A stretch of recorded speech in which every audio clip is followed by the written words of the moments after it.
கிறிஸ்துவுக்குள் பிரியமானவர்களே, கர்த்தரும் இரட்சகருமாய் இயேசு கிறிஸ்துவின் ஈடினிய நாமத்தினாலே உங்கள் யாவருக்கும் என் அன்பின் வாழ்த்துக்களை தெரிவித்துக் கொள்கிறேன். தேவனர்லி அப்பம் பிரேயர் மினிஸ்ட்ரி மூலியமாக உங்களோடு சந்திப்பதில் மிகுந்த மகிழ்ச்சிகிறேன்.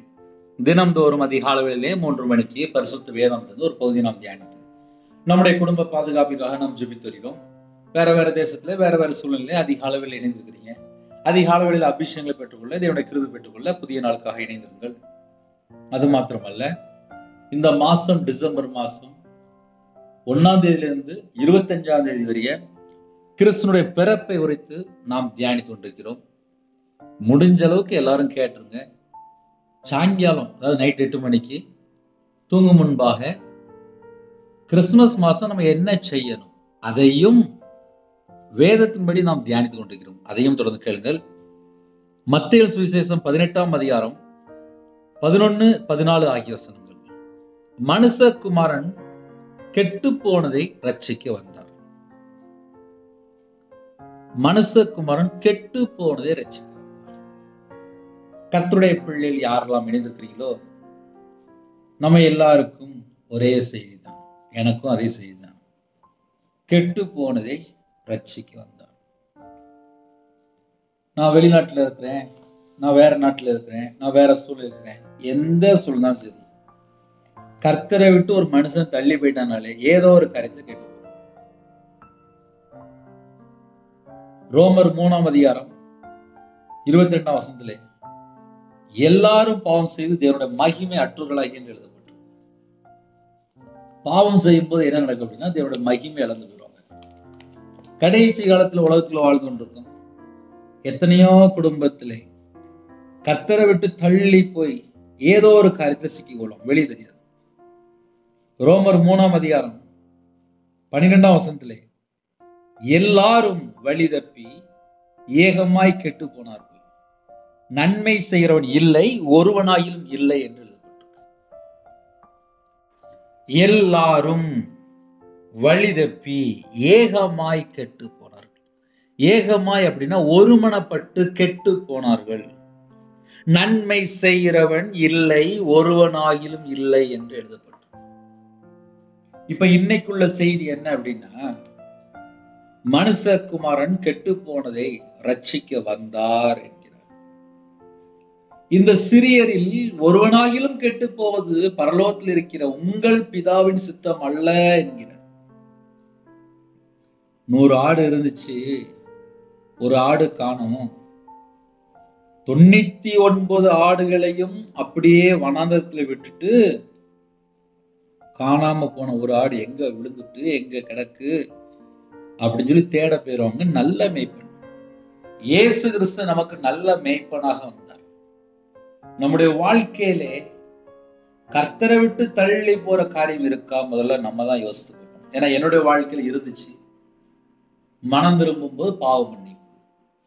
ஒரு பாவி மனம் திரும்பும் போது பாவத்தை மன்னிக்கிறார்.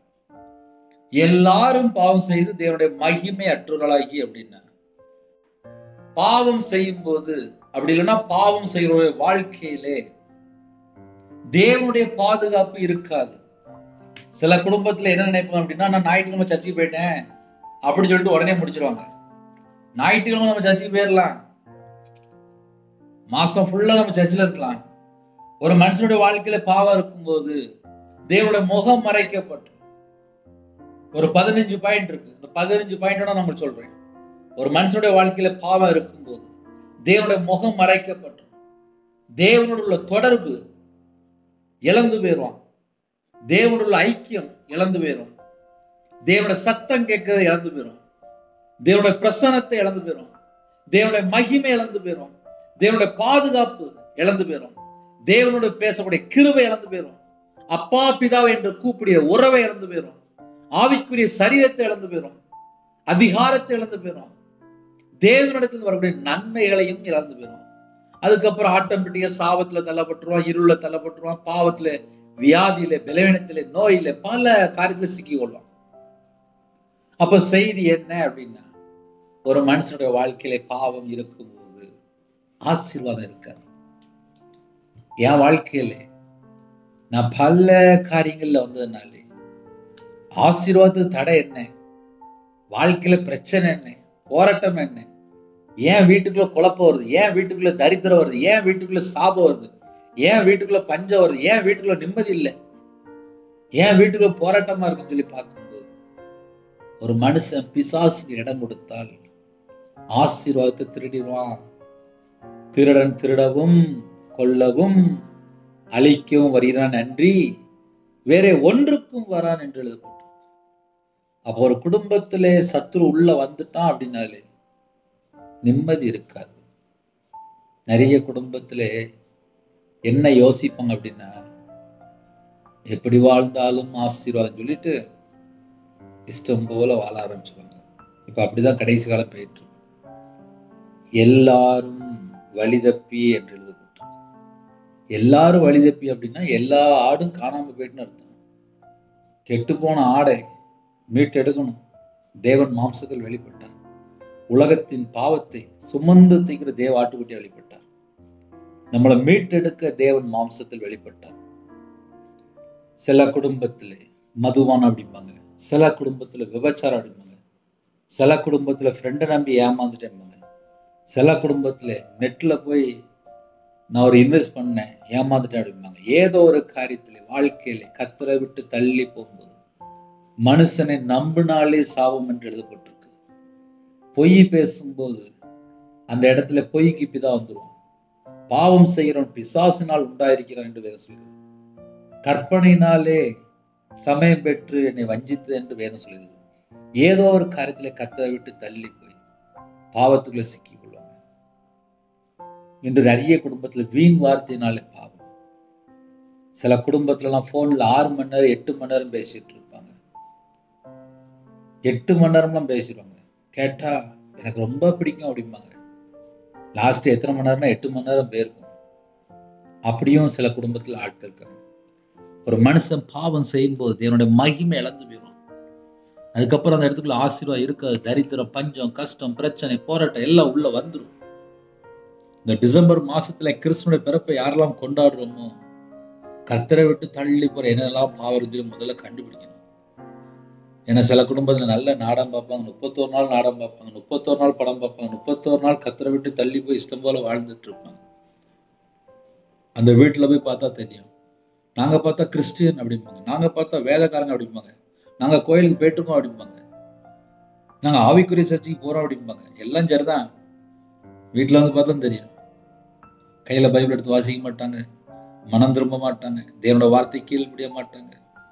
தேவனோட வார்த்தை கீழ்ப்படியலனால துன்மார்க்கம் எழுதப்பட்டிருக்கு. நானும் தேவனோட வார்த்தை கீழ்ப்படியாம எத்தனையோ காரியம் மட்டும்பாங்க.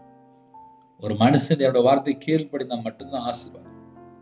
கர்த்தருடைய வார்த்தைக்கு கீழ்ப்படிந்து தேவனோட வசனத்தை காத்து கொள்ளும் போது நம்ம வாழ்க்கையில நாம் பரிசுத்தத்தில் வளர முடியும், ஆவியில வளர முடியும். எத்தனையோ காரியங்கள் உண்டு.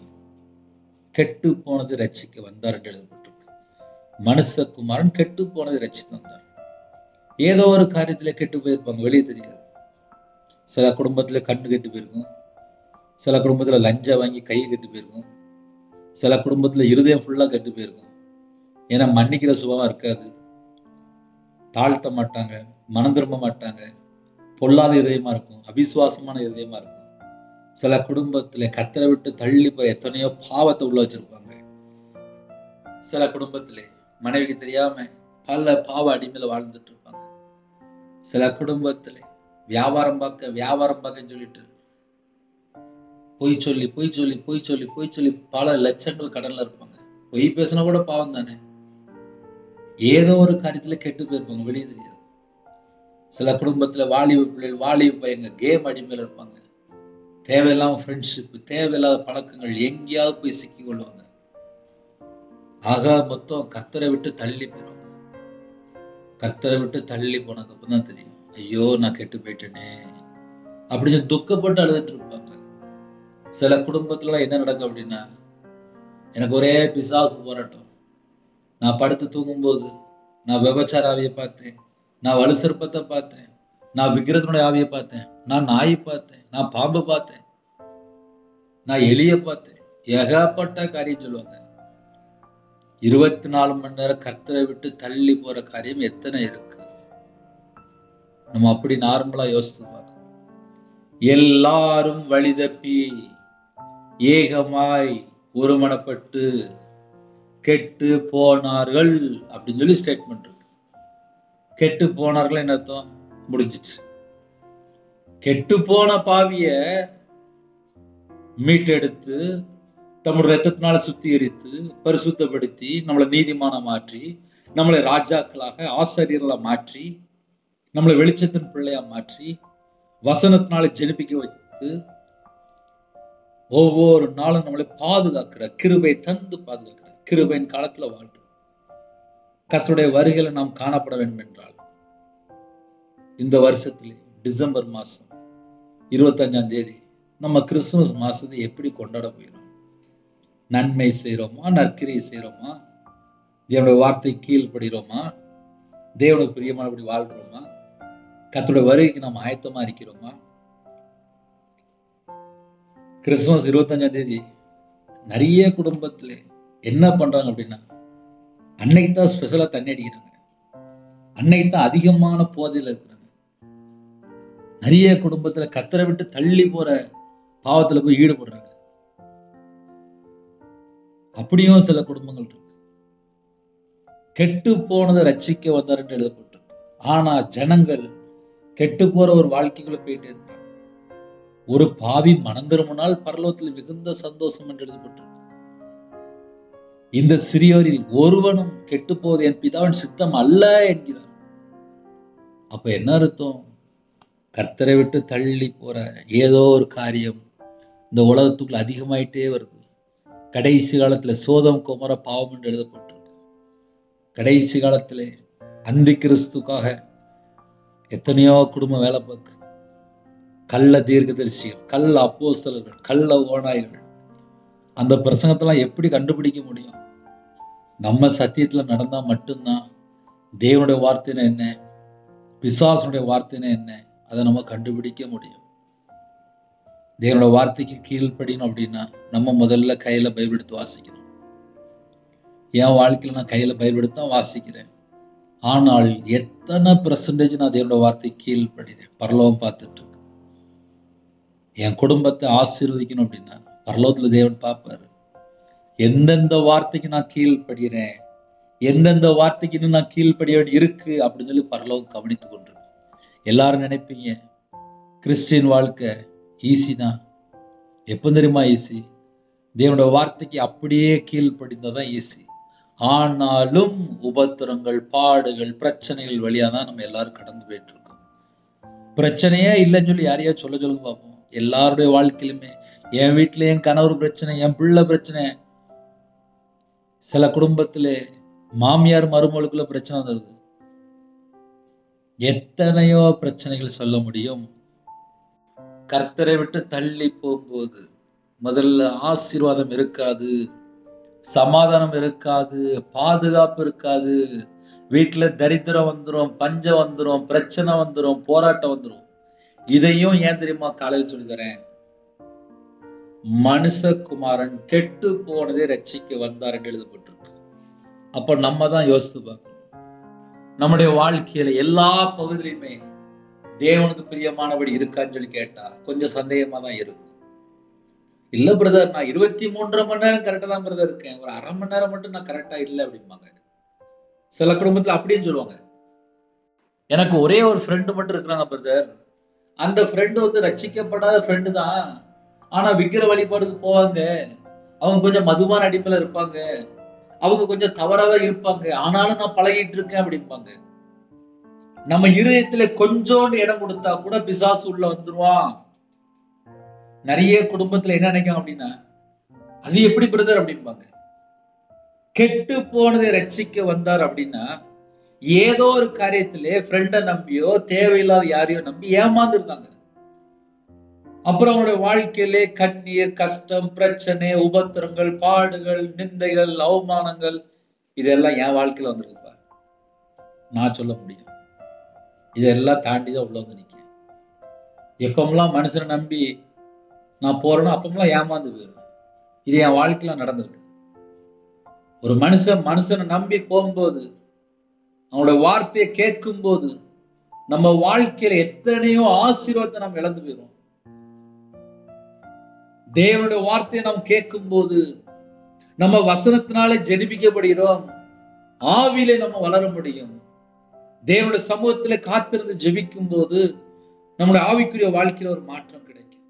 ஆனால் தேவையில்லாம ஃப்ரெண்ட்ஷிப், தேவையில்லாம செல்போன்ல பல மணி நேரம் இருக்கும்போது அவங்க எப்படி ஆவியில வளர முடியும்? நம்ம நார்மலா யோசிச்சு பார்ப்போமே. நானே இருக்கிறேன், ஒரு 2 மணி நேரம் 3 மணி நேரம் செல்போன்ல மூழ்கி போய் கிடந்தேன்னா எப்படி ஆவியில வளர முடியும்? ஆவிக்குரிய வாழ்க்கையில வளரணும் அப்படின்னா உலகத்துல உள்ள எல்லாத்தையும் வெறுக்கணும். தேவையில்லாத காரியத்துல வெறுக்கணும். வெறுத்தா மட்டும்தான் ஆவியில வளர முடியும். ஆவிக்குரிய வாழ்க்கையில வளரணுமா, தேவனை முகமுகமா தரிசிக்கணுமா, வசனத்தினால ஜெனிப்பிக்கப்பட வேண்டும்.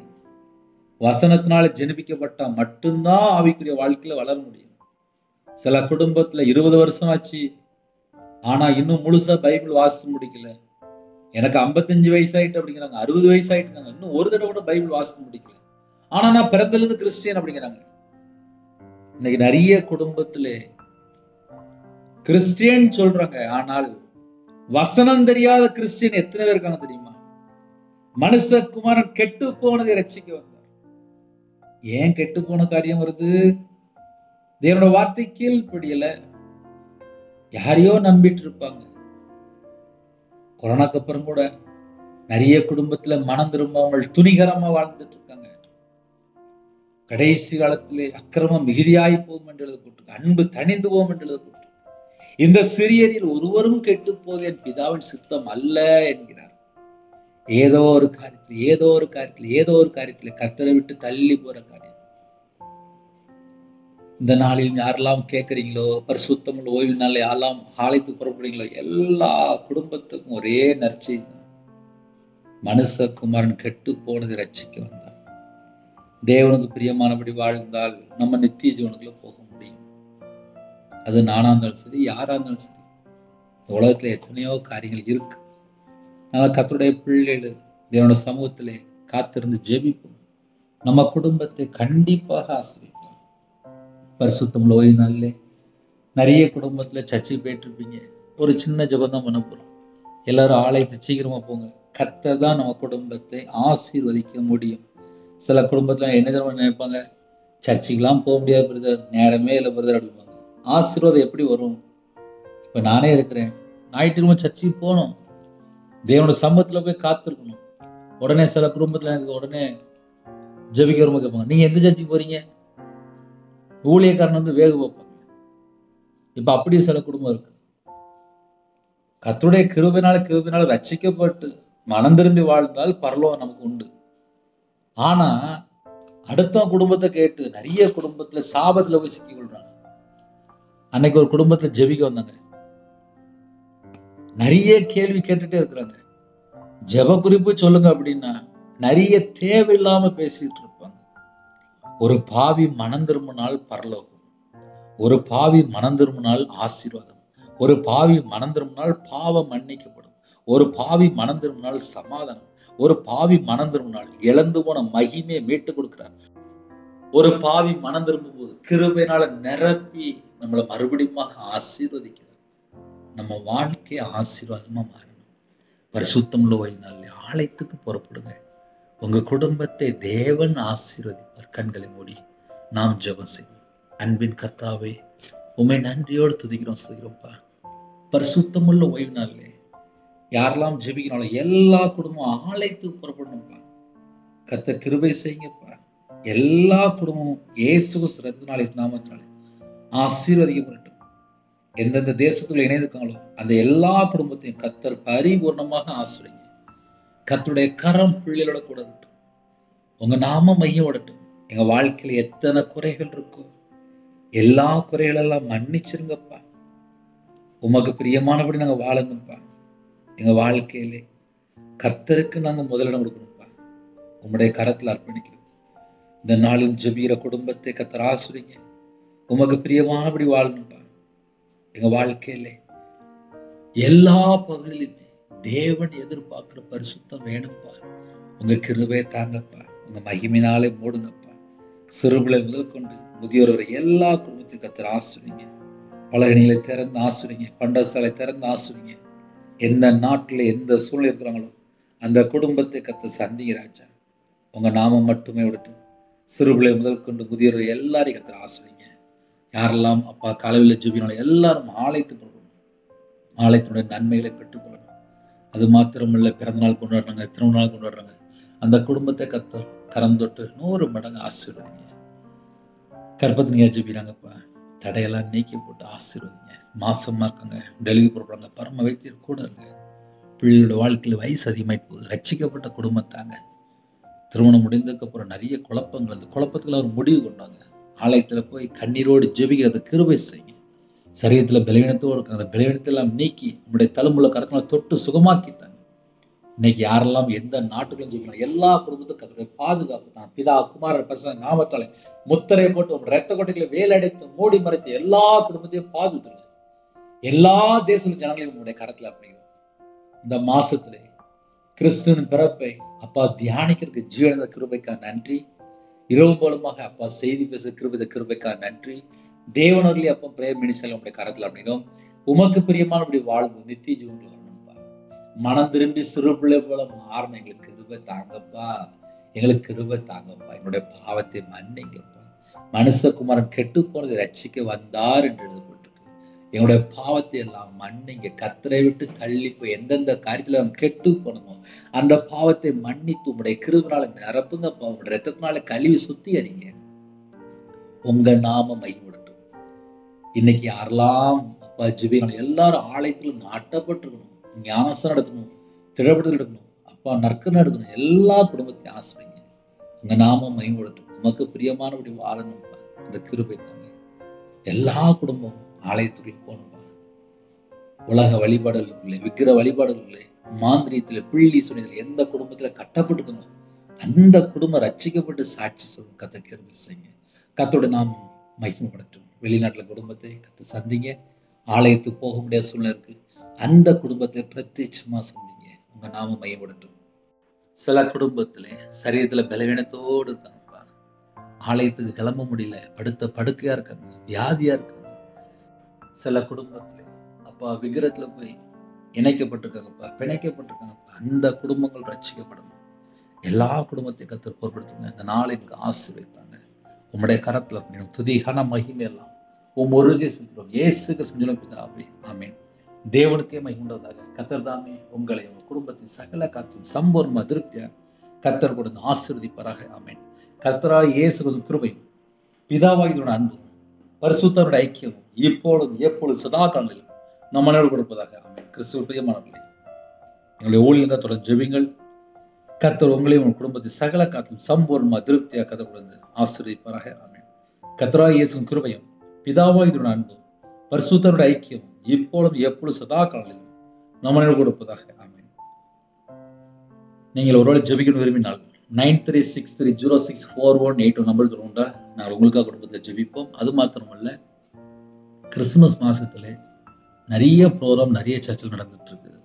ஆனாலும் கூட இரவு மூலமா செய்திகளுங்க, ஆவியான நம்மளுடைய வாழ்க்கையில என்னென்ன வார்த்தை மூலியமா பேசுறாரோ அந்த வார்த்தை கீழ்ப்படியும் போது நம்ம குடும்பம் ஆசீர்வாதமா இருக்கும். நம்ம எல்லாரும் நித்திய ஜீவனுக்குள்ள போகணும். ஹல்லேலூயா. கர்த்தர் குடும்பத்தை ஆசீர்வதிப்பாராக. ஆமென். God bless. Thanks for watching. Please subscribe our channel. Click the like and share. Click the bell. God bless you.